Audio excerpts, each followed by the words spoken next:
మా అసోసియేషన్ అధ్యక్షుడు సినీ నటుడు మంచు విష్ణుకు ఘన స్వాగతం లభించింది. శనివారం మెదక్ జిల్లాలో టూరిజం అభివృద్ధి కార్యక్రమంలో భాగంగా మంచు విష్ణు ఏడుపాయలకు చేరుకోగానే అదనపు కలెక్టర్ నగేష్ మొక్కను అందించి స్వాగతం పలికారు.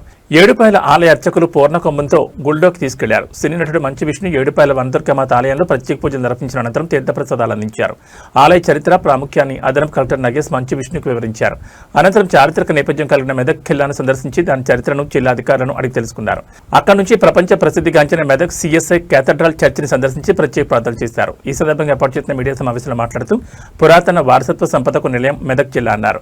మన చరిత్ర గురించి పుస్తకాల్లో చదివాం, ఎన్నో విన్నాం, కానీ చూసింది చాలా తక్కువని సినీ నటుడు మంచు విష్ణు పేర్కొన్నారు. మనకున్న చరిత్ర 95% ప్రపంచంలో వేరే దేశాలకు ఎవరికి లేదన్నారు. ఆ చరిత్రను కాపాడుకోవాల్సిన ఆవశ్యకత ఉందన్నారు. ఇక్కడున్న జిల్లా యంత్రాంగం మెదక్ జిల్లాలో ఉన్న పర్యాటక ప్రాంతంగా అభివృద్ధి చేసేందుకు మాస్టర్ ప్లాన్ కూడా తయారు చేసినట్టు తెలిపారు. మెదక్ జిల్లాలో ప్రసిద్ధ పుణ్యక్షేత్రాలతో పాటు చారిత్రక నేపథ్యం కలిగిన పర్యాటక ప్రాంతాలు ఎన్నో ఉన్నాయి. వాటిని కాపాడుకోవాలి. హైదరాబాద్ నుంచి మెదక్ కోతవేడి దూరంలో ఉన్న చారిత్రక పర్యాటక ప్రాంతాన్ని చూడకపోవడం సిగ్గుచేటు అనిపించిందన్నారు. మన చరిత్రను మనం తెలుసుకోవాల్సిన ఆవశ్యకత ఉందన్నారు. భవిష్యత్తులో నేను నటించే సినిమాలో కానీ ప్రొడ్యూస్ చేసే సినిమాలో అయినా మెదక్ నుంచి ఒక సినిమాకు అవకాశం ఇస్తామన్నారు. ఈ కార్యక్రమంలో జిల్లా టూరిజం శాఖ అధికారి Ramesh, municipal commissioner Naveen, municipal chairperson Radhika Bhupathiraj, vice chairman Donthi Naresh Goud, కౌన్సిలర్లు డిఎస్పీ ప్రసన్న కుమార్, మీడియా ప్రతినిధులు పాల్గొన్నారు.